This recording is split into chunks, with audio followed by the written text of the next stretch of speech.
Korupsi telah merusak kehidupan berbangsa dan bernegara. Dari skandal besar hingga pungutan liar, semuanya menggerogoti negeri ini. Sampai kapan kita diam? Korupsi bukan sekadar mencuri uang, tapi juga merampas hak rakyat. Pendidikan yang buruk, fasilitas kesehatan minim, dan pembangunan yang terhambat adalah akibatnya. Korupsi terjadi di berbagai level, dari pejabat tinggi hingga praktik sehari-hari. Sekecil apapun, korupsi tetap merugikan kita semua. Ini menghambat pembangunan, memperburuk kemiskinan, mudah menghancurkan kepercayaan terhadap pemerintah. Lawan korupsi dimulai dari diri sendiri. Jangan memberi atau menerima suap. Berani melaporkan tindakan korupsi dan mendukung transparansi. Generasi muda bisa menggunakan teknologi dan media sosial untuk menyebarkan kesadaran anti korupsi. Korupsi adalah musuh bersama. Jika kita diam, negeri ini akan terus dirugikan. Saatnya bersuara dan bertindak. Berani jujur hebat. Katakan tidak pada korupsi. Restop korupsi. Berani jujur hebat. Indonesia bersih.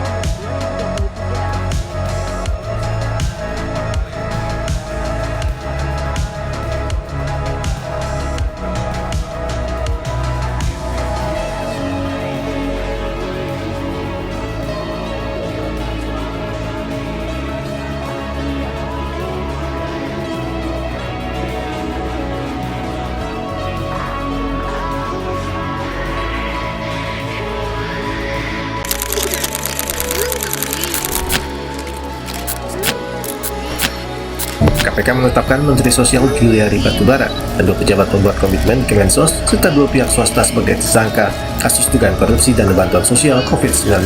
Komisi Pemberantasan Korupsi atau KPK yang menetapkan mantan Menteri Pertanian Syahrul Yassin Limpo sebagai tersangka dugaan korupsi di Kementerian Pertanian. Kenapa Indonesia tidak maju? Kenapa Singapura maju? Kenapa Korea Selatan maju? Taiwan maju? Israel maju? Karena ada yang mereka takuti. Taiwan takut sama Cina, daratan. Korea Selatan takut sama Korea Utara. Singapura takut karena dia adalah mayoritas orang Tionghoa di tengah lautan Melayu. Israel takut dia berada di tengah lautan Arab. Kalau dia nggak hebat, dia dikeremus. Indonesia, Tuhan pun tidak ditakuti. Ya. Coba lihat orang yang masuk KPK.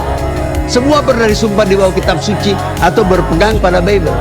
Sudah itu dia langgar, dan dia tidak takut sama Tuhan. Satu bangsa yang tidak ada yang ditakuti tidak akan maju. Itu kira-kira. Assalamualaikum. But he wrote that government corruption, it doesn't only cost the country economic loss, but it costs the country the biggest asset a country can have, and that is the young people's idealism.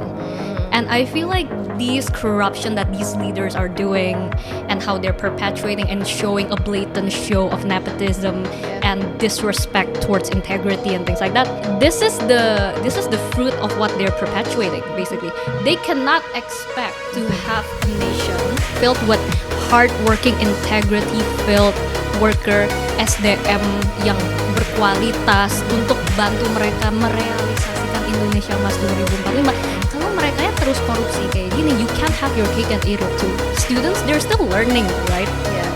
And they're looking up to their elders, especially in Indonesia, things like that. Jadi emang it is undeniably the leaders, the elders that's supposed to set better standard and I'm compelled to agree. Role model for them basically. No, I'm compelled to agree. Korupsi itu adalah pelumas pembangunan. Belum pernah tahu. Kayaknya Pak Fadlizon yang bilang. Pelumas. Korupsi itu pelumas. Oke. Ngerti nggak? Saya nggak nangkep nih. Yang Karena maksud dengan pelumas apa dulu nih? Karena gini dulu, kayaknya ya, gue memahami statement itu tuh begini. Mungkin gue salah. Pemberantasan korupsi kan salah satu rapor merahnya Pak Jokowi, setuju? Iya, kan? setuju. Setuju. Setuju banget. Salah satu yang bikin pendukung Pak Jokowi mungkin gregetan ya. Kenapa sih pemberantasan korupsi kok? Karena orang-orang yang bersama Jokowi adalah orang-orang yang bersama KPK juga kebanyakan. Ya, jadi kita merasa kenapa ya gitu. Tapi lantas gue berpikir, kalau misalnya pemberantasan korupsi ini dilakukan dengan sangat membabi buta, dampaknya apa? Dampaknya pasti stabilitas politik. Benar nggak? Stabilitas politik dampaknya apa? Stabilitas ekonomi, pembangunan.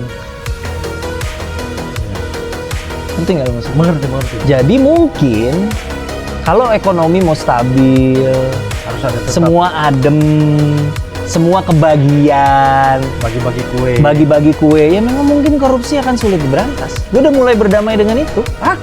Damai dengan korupsi. Maksudnya skeptis ya? Ya, Maksudnya lebih berdamai ke- dengan keadaan gitu, Mas. Ya. Capek tau berharap